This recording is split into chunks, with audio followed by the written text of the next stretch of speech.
بسم اللہ الرحمن الرحیم۔ شعبان المعظم کا مہینہ بھی اللہ تعالیٰ اور اس کے پیارے محبوب علیہ السلام کی اطاعت و فرمانبرداری پر استقامت کے حصول میں بے حد اہم کردار ادا کرتا ہے۔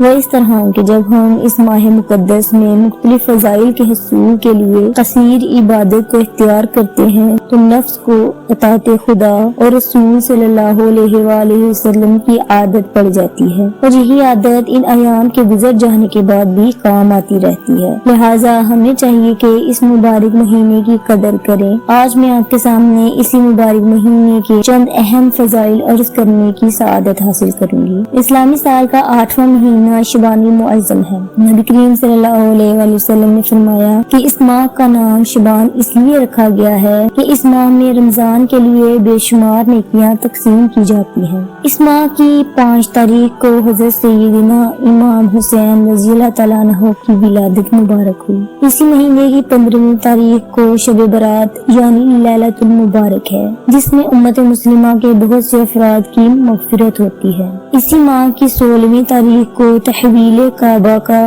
حکم ہوا۔ پہلی ابتدا میں کچھ عرصہ بیت المقدس قبلہ رہا، پھر اللہ تعالیٰ نے حضور سراپا نور حضرت محمد مصطفیٰ صلی اللہ علیہ وآلہ وسلم کی مرضی کے مطابق کعبہ معظمہ کو مسلمانوں کا قبلہ بنا دیا۔ اس وقت سے ہمیشہ تک مسلمان کعبہ شریف کی طرف منہ کر کے نماز ادا کرتے ہیں۔ رسول اللہ صلی اللہ علیہ وآلہ وسلم نے فرمایا کہ شعبان میرا مہینہ ہے اور رمضان اللہ تعالیٰ کا مہینہ ہے۔ نبی کریم صلی اللہ علیہ وآلہ وسلم نے فرمایا کہ جب شعبان آ جائے تو اپنے جسموں کو پاک رکھو، اس ماہ میں اپنی نیتیں اچھی رکھو اور انہیں حسین بناؤ۔ ماہ شعبان کا تمام مہینہ برکتوں اور سعادتوں کا مجموعہ ہے، خصوصاً اس کی 15ویں رات کو جس کو شب برات اور لیلہ مبارکہ بھی کہتے ہیں، باقی شعبان کی راتوں بلکہ تمام سال کی اکثر راتوں سے افضل ہے۔ حضرت سیدنا ابو بکر صدیق رضی اللہ تعالیٰ عنہ سے مروی ہے کہ نبی کریم صلی اللہ علیہ وآلہ وسلم نے فرمایا شعبان کی 15ویں تاریخ کو قیام کرو، یہ بڑی مبارک رات ہے۔ اس میں اللہ تعالیٰ اعلان فرماتا ہے کون ہے مجھ سے جو مغفرت طلب کرے تاکہ میں اسے بخشش عطا کروں۔ یہ مبارک رات صرف عبادت کی رات ہے، اس میں ہمتاً قرآن خوانی، نعت خوانی اور نوافل میں مشغول رہنا چاہیے۔ جتنی ہمت ہو سکے بڑھ چڑھ کر عبادت کرنی چاہیے۔ اس رات کی آمد سے پہلے تمام مسلمانوں کے لیے افضل ہے کہ ایک دوسرے سے اپنا قصور معاف کرائیں، اور خاص طور سے معصیت کاروں پر لازم ہے کہ وہ گناہوں کے کاموں سے باز آ جائیں جو لیلہ مبارکہ میں بھی انہیں خدائے پاک کی رحمتوں سے دور رکھتے ہیں اور اس کی بخشش کے قریب نہیں ہونے دیتے۔ شب برات کو پروانہ نجات کی شب بھی کہتے ہیں۔ اس رات میں سال بھر میں ہونے والے تمام امور، عروج، زوال، ادبار و اقبال، فتح و شکست، فراخی و تنگی، موت و حیات اور کارخانہ قدرت کے دوسرے شعبہ جات کی فہرست مرتب کی جاتی ہے، اور انتظام کار فرشتوں کو الگ الگ ان کے کاموں کی ڈیوٹی تقسیم کر دی جاتی ہے۔ ام المومنین حضرت عائشہ صدیقہ رضی اللہ تعالیٰ عنہما سے روایت ہے کہ حضور سید عالم صلی اللہ علیہ وآلہ وسلم نے فرمایا کیا تم جانتی ہو کہ شعبان کی 15ویں رات میں کیا ہوتا ہے؟ آپ نے عرض کیا یا رسول اللہ صلی اللہ علیہ وآلہ وسلم، ارشاد فرمائیے کیا ہوتا ہے؟ تو آپ صلی اللہ علیہ وآلہ وسلم نے ارشاد فرمایا اس رات میں انسان کا ہر بچہ جو اس سال پیدا ہوگا لکھ دیا جاتا ہے، جتنے آدمی اس سال وفات پائیں گے انہیں بھی درج کر دیا جاتا ہے، اور لوگوں کے سارے اعمال پیش کیے جاتے ہیں اور ان کی روزیاں بھی اتاری جاتی ہیں۔ تو فرشتہ موت کو ایک فہرست دے کر یہ حکم دیا جاتا ہے کہ اس میں جس جس کا نام درج ہے اس کی روح قبض کرو۔ تو بندہ بستر بچھاتا ہے، شادی کرتا ہے، گھر بناتا ہے، اس کا نام مردوں کی فہرست میں لکھا ہوتا ہے۔ چنانچہ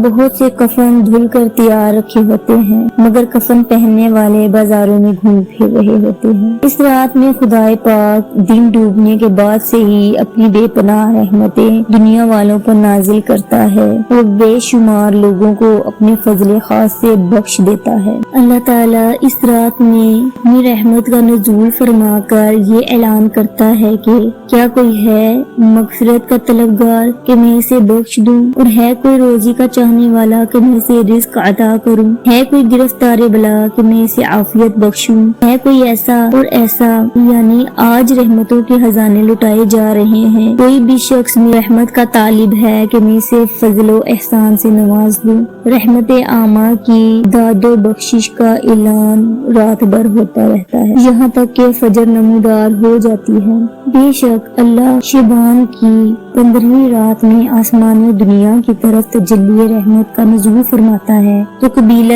کلب کی بکریوں کے بال سے بھی زیادہ بندوں کو بخش دیتا ہے۔ بعض روایتوں میں ہے کہ مشرک، جادوگر، کاہن، زنا پر اصرار کرنے والے اور ہمیشہ شراب پینے والے کی بخشش نہیں ہوتی۔ اس دنیا میں کچھ ایسے بھی نافرمان اور معصیت کار ہیں جو رحمتوں کی اس برسات میں بھی قطرہ آب رحمت بلکہ اس کے ترشحات سے بھی محروم رہتے ہیں۔ احادیث کریمہ کے مطابق ان کی فہرست کچھ اس طرح سے ہے: جو خدائے واحد کے ساتھ دوسرے کو اس کا شریک ٹھہرائے، اللہ تعالیٰ اسے نہیں بخشتا کہ اس کے ساتھ شرک کیا جائے، اور شرک کے نیچے جو کچھ ہے جسے چاہے معاف فرما دیتا ہے۔ خدا و رسول کے بعد حقوق العباد میں ماں باپ کا حق سب سے زیادہ ہے، ان کی نافرمانی کا وبال بھی اسی طرح ہوگا۔ کاہن جو آئندہ کی پوشیدہ باتیں بتائے یا بتانے کا مدعی ہو، نجومی جو غیب کی خبر دے، عالم غیب ہونے کا دعویٰ کرے۔ حضرت ابن عباس رضی اللہ عنہما سے روایت ہے کہ رسول اللہ صلی اللہ علیہ وآلہ وسلم نے فرمایا: نجومی کاہن جادوگر کافر ہے۔ جادوگر کے بارے میں ارشاد ہے کہ یہ کافر ہے، یہ لوگوں کو ایذا دیتا ہے اور زمین میں فساد مچاتا ہے۔ فال نکالنے والے، قرآن پاک میں فال نکالنے سے ممانعت فرمائی گئی ہے۔ بدعتی جو جماعت اہل سنت سے خارج ہو اور خلاف سنت کام کرتا ہو۔ قاتل جو کسی محترم و معصوم جان کو ناحق مار ڈالے۔ جلاد قرابت داروں سے رشتہ کاٹنے والے۔ کیناور جس کا سینہ کسی مسلمان سے کینے کی آلودگی میں ملوث ہو۔ عادی سود خور جس نے 3 بار سود لیا ہو۔ ناجائز محصول وصول کرنے والے۔ زنا کے عادی مرد ہو یا عورت۔ شراب کے عادی، باجا یا میوزک بجانے والے، گویے اور زمین پر تکبر کی وجہ سے کپڑا گھسیٹ کر چلنے والے۔ ان بد نصیبوں کو چاہیے اپنے گناہوں سے باز آ کر توبہ کریں اور خدائے پاک کے انعام و اکرام سے سرفراز ہوں۔